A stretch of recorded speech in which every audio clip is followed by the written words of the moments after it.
uhkaavasti käyttäytyvä ihminen, joka ei tottele käskyjä ja vastustaa kiinniottoa. Siinä yhdistelmä, jota sotakoira Troy ei kerta kaikkiaan voi kestää. Uhka pitää eliminoida työkavereiden ja erityisesti alikersantti Kivirauman puolesta. Turun messujen sotakoiranäytöksessä esiintynyt 5-vuotias Saksan paimenkoira uros Troy toimi kuten sille oli opetettukin. Eikä kenellekään jäänyt epäselväksi, että Troy oli tosissaan. Alikersantti Otto Kivirauma, näytös on ohi. Mites arvioisit? Menikö hyvin? No kyllä, mä arvioisin, että olosuhteisiin nähdään ainakin meni ihan hyvin, että paljon oli porukkaa katsomassa ja kiitokset heille kaikille, jotka tuli katsomaan. Ja tosiaan kyllä se siihen nähden meni hyvin, kun koira ei ole kovin tottunut ihmisiin, niin tietenkin häiriötekijöitä tulee, mutta sanoisin, että meni ihan hyvin. Minkälainen työkaveri tämä Troy on? Troy on ihan loistava työkaveri, että varusmieskoiraksi on ihan täydellinen, että se on tosi ystävällinen, kiltti, se ei pure muuta kuin tosiaan sit, kun käsketään niin kuin äskeisessä tilanteessa. Ja, sopeutuu aika hyvin niin kuin uuteen ohjaajaan, koska nämä vaihtuu puolen vuoden välein nämä ohjaajat, niin se on pakko olla näin. Ja kyllä Troyn kanssa on hyvä tehdä töitä, osaa paljon ja voi vielä opettaa paljon Troylle. Mites sitten, kun sä sanoit, että puolen vuoden välein vaihtuu, minkälainen teidän yhteinen taival sitten on? Se on nyt tästä viime kesäkuun lopusta. Tähän asti ollaan oltu tässä ja sitten tammikuun 8. päivänä kotiudun, niin silloin sitten Troy siirtyy seuraavalle ryhmäjohtajalle tuolla tykistöprikaatissa ja varmaan toivottavasti tulen näkemään vielä Troyn joskus, että siellä saa niin tulla vanhat ohjaajat periaatteessa käymään katsomassa niitä koiria ja voi olla myös, että parin vuoden päästä kun Troy jää eläkkeelle, niin se tulee vielä mulle niin omaksi koiraksi. Eikö ole kauhean haikeeta, kun teillä on ensiksi tämmöinen yhteinen taival, niin sitten jättää koira ja jättää se jonkun muun hoteisiin? On se ehdottomasti varmaan. Niin tässä vaiheessa joko 1,5 kuukautta on mennyt 2 kuukautta, niin on tosi kiintynyt koiraan, niin kyllä voi kuvitella, että silloin tammikuussa tulee kyllä aika vaikea paikka jättää se tänne ja kyllä niin kuin ehdottomasti on hankalaa. Toivottavasti jo joskus vielä näen sen jälkeen. Hakeuduitko tälle linjalle? Kyllä, eli joskus tuossa viime vuonna kirjoitin sen lapun, missä niin kysyttiin, että onko joku erityislinja, minne haluaa armeijassa, niin laitoin siihen, että tämä sotakoirapuoli. Ja sitten päädyin tuonne esikuntapatteriin tuolla tykistöprikaatissa, mistä ne sitten valitaan ensisijaisesti, niin sitä kautta sitten pääsin. Minkälainen koiratausta sulla itselläsi on? No, aika heikko oikeastaan. Mä omistan yhden koiran, sekin on Ranskan bullokki, eli aika paljon pienempi kuin tämä ja ei oikein osaa yhtään mitään temppuja. Että se ei oikeasti, ei siinä tarvita kyllä mitään koirataustaa, että sinne voi tulla ihan ilman minkäännäköistä, niin kuin tämäkin osoittaa, että kyllä siellä pärjää. Onko tästä koulutuksesta sinulle jotakin apua tulevaisuudessa? Aiotko tätä sivuavalle alalle? No tätä sivuavalle alalle ehkä, että eläinlääkikseen olisi tarkoitus pyrkiä, mutta sinne ei ole vielä paikkaa saatu, mutta se on kyllä tarkoitus yrittää. Eli voi olla periaatteessa ainakin koirien käsittelyssä, niin kuin, että jos joskus eläinlääkäriksi voisi valmistua, niin totta kai se varmaan auttaisi, että osaa käsitellä koiria melko hyvin sitten tämän palveluksen päätteeksi. Mikä tämän inttikaverin kanssa on parasta?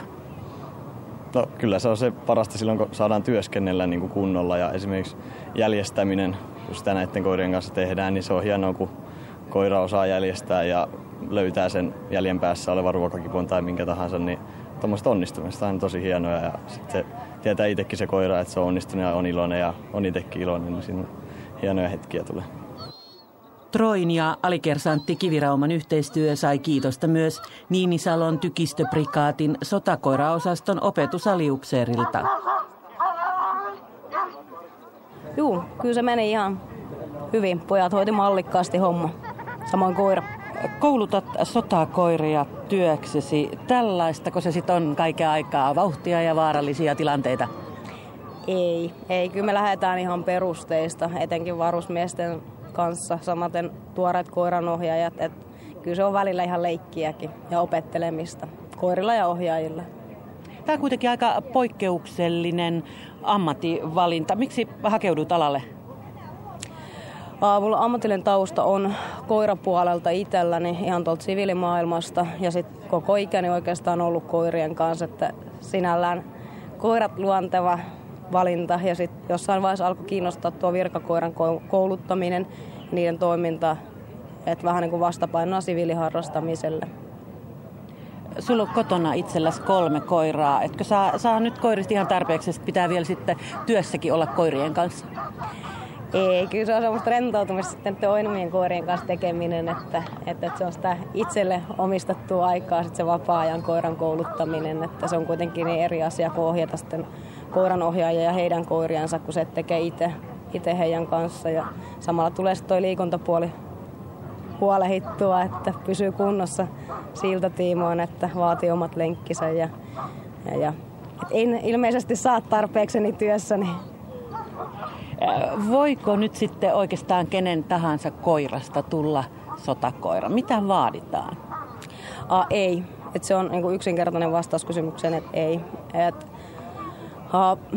Pääsääntöisesti meillä on tiettyjä rotuja, jotka on Saksan paimenkoira, Belgian paimenkoira, malinois, joita me otetaan käyttöön pääsääntöisesti. Tämä ei ole mikään niin kuin tiukka fakta ja kriteeri vielä, mutta vaaditaan tietyt ominaisuukset, tietyt viettialueet, tietty toimintakyky koiralta sekä terveys, mitkä on ne merkittävimmät tekijät. Paljonko koiria on koulussa tällä hetkellä Niinisalossa?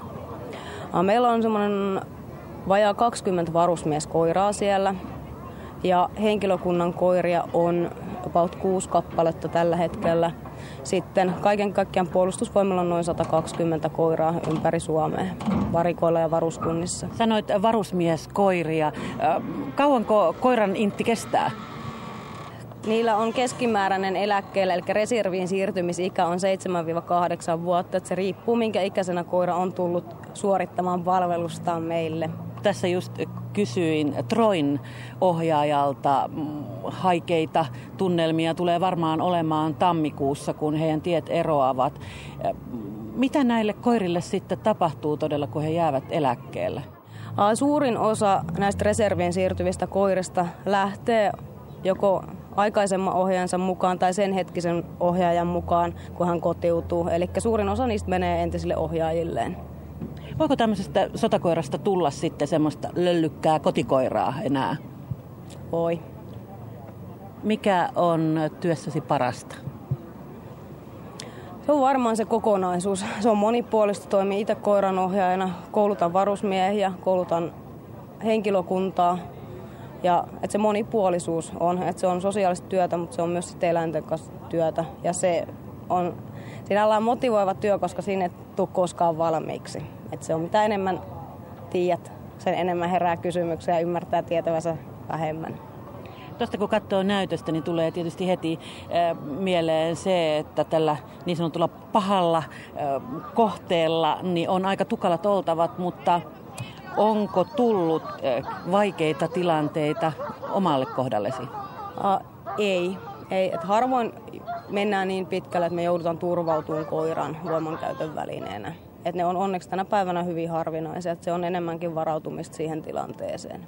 Et onneksi yleensä niin kun meidän työssämme niin puhuttaminen, käskyttäminen riittää, että ei tarvitse niin pitkälle mennä.